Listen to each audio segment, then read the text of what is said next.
ఈ కీళ్ళ వ్యాధుల నుంచి, ముఖ్యంగా మోకాళ్ళ నొప్పుల నుంచి ఇన్స్టెంట్గా పెయిన్ రిలీఫ్ రావడం కోసం అని చెప్పి వాడేటువంటి ఈ ట్రెడిషనల్ రోటీ చికిత్స ఎలా చేయాలి, దానికి ఏ ఇంగ్రీడియంట్స్ మనం చూద్దాం.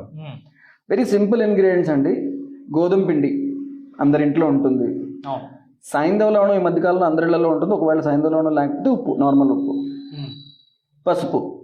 పసుపు కొమ్ములు ఆడించిన పసుపు అయితే మంచిది. అలాగే శొంఠి కొమ్ములు ఆడించి తీసుకోవచ్చు, లేదంటే శొంఠి పొడి డైరెక్ట్గా మార్కెట్లో దొరుకుతుంది. సో శొంఠి పొడి, పసుపు, గోధుమ పిండి, ఉప్పు అంతే. సో ఒక 2 చెంచాలు గోధుమ పిండి తీసుకుందాం.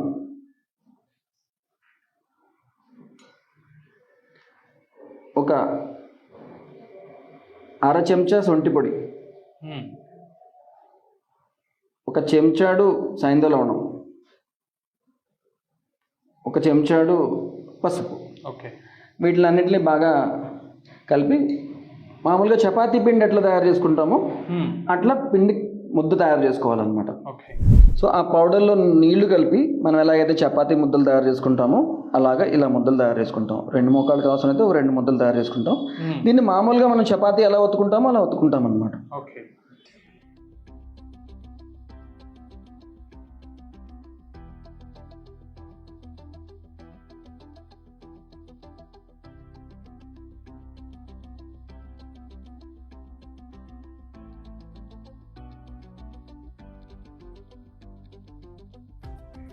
అతుక్కోకుండా ఉండడానికి గోధుమ పిండి బదులు శొంఠి పొడి పైన చల్లి ఇలా చక్కగా రోటీలాగా చేసుకుంటే ఇది చేయడానికి ఎంత 2 నిమిషాలు కూడా పట్టదు.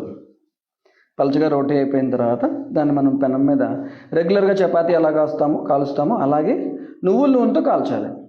ఎందుకంటే నువ్వుల నూనెకి కూడా వేదనాహార ప్రాపర్టీస్ ఉన్నాయి కాబట్టి, అంటే నొప్పి తగ్గించే లక్షణాలు ఉన్నాయి కాబట్టి చక్కగా నువ్వుల నూనెని మనం ఈ రోటీ కాల్చడానికి వాడతాం.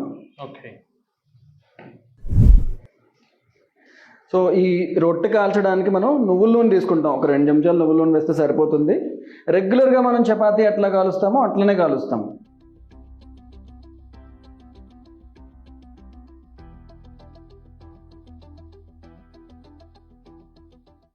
నూనె కొంచెం ఎక్కువైంది అయినా కూడా పర్వాలేదు. నువ్వుల నూనె ఏంటంటే మనకి పెయిన్ తగ్గిస్తుంది కాబట్టి కొద్దిగా ఎక్కువ వేసుకున్నా పర్వాలేదు.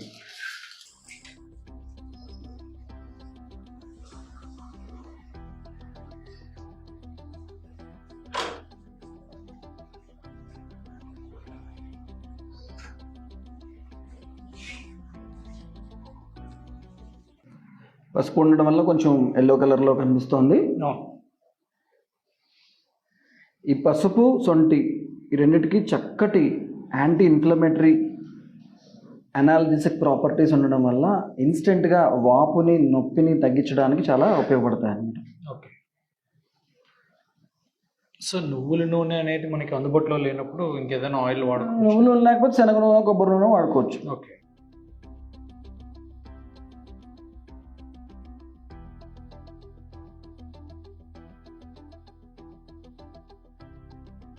సో ఇలా పెనం మీద వేడిగా ఉన్నప్పుడే ఆ రోటీని తీసుకుని ఇలా ఆ వేడితో కాపడం పెట్టాలి. మోకాళ్ళ మీద ఆ వేడితో ముందు కాపడం పెట్టి వేడి చూసుకుని తర్వాత నెమ్మదిగా ఇట్లా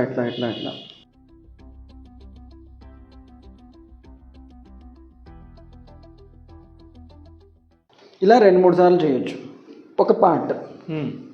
దీని తర్వాత ఈ మోకాళ్ళ పైన ఈ రోటీని పూర్తిగా ఇలా పెట్టి ఒక గుడ్డతో కట్టేస్తాం. ఇలా 2-3 సార్లు కాపడం పెట్టిన తర్వాత ఇంకా ఇది ఇలా ఉంచేసి గుడ్డతో కట్టి రాత్రి అంతా అలా ఉంచేస్తాం. అది ఎలా కడతామో చూపిస్తాను. సో కాపడం పెట్టిన తర్వాత రాత్రి, ఇది ఎగ్జాక్ట్లీ రాత్రి పడుకునే ముందు చేసుకుంటే బెటర్ అన్నమాట. చక్కగా ఇట్లా ఈ రోటీని మోకాళ్ళని కంప్లీట్గా కవర్ చేసేలాగా, ఎక్కడైతే వాపు నొప్పి ఉందో ఆ పార్ట్ మేజర్గా కవర్ అయ్యేలాగా పెట్టి దానిపైన ఇలా గుడ్డ పెట్టి ముడి వేసేయడమే, అంతే. ఒక సింపుల్ ముడి, మరీ టైట్గా కాకుండా ముడి వేసేసి అట్లా పడుకుని పోతే సరిపోతుంది. రాత్రంతా ఈ శొంఠి, పసుపు, నువ్వుల నూనె తాలూకా ఎఫెక్ట్, సాయంధవ లవణం తాలూకా ఎఫెక్ట్ ఆ మోకాళ్ళ మీద పనిచేసి ఈ మోకాళ్ళలో ఉన్నటువంటి వాపుని, నొప్పిని తీసేస్తుంది. పొద్దున్న లేచేసరికి చాలా ఫ్రీగా నడుచుకుంటూ వెళ్ళగలిగేలాగా ఇన్స్టెంట్ పెయిన్ కిల్లర్ లాగా పనిచేస్తుంది without any side effects. So నీ పెయిన్స్ నుంచి రిలీఫ్ కోసం అంటే మన ఫుడ్లో చేంజెస్ కానివ్వండి, లైఫ్ స్టైల్ చేంజెస్ కానివ్వండి చేసుకుంటే చాలా మంచిది అంటారు. అట్ ద సేమ్ టైం మనకి గృహ వైద్యంగా మంచి రోటీ చికిత్స అనే విధానాన్ని చాలా చక్కగా వివరించారు సార్. Thank you. నమస్తే అండి.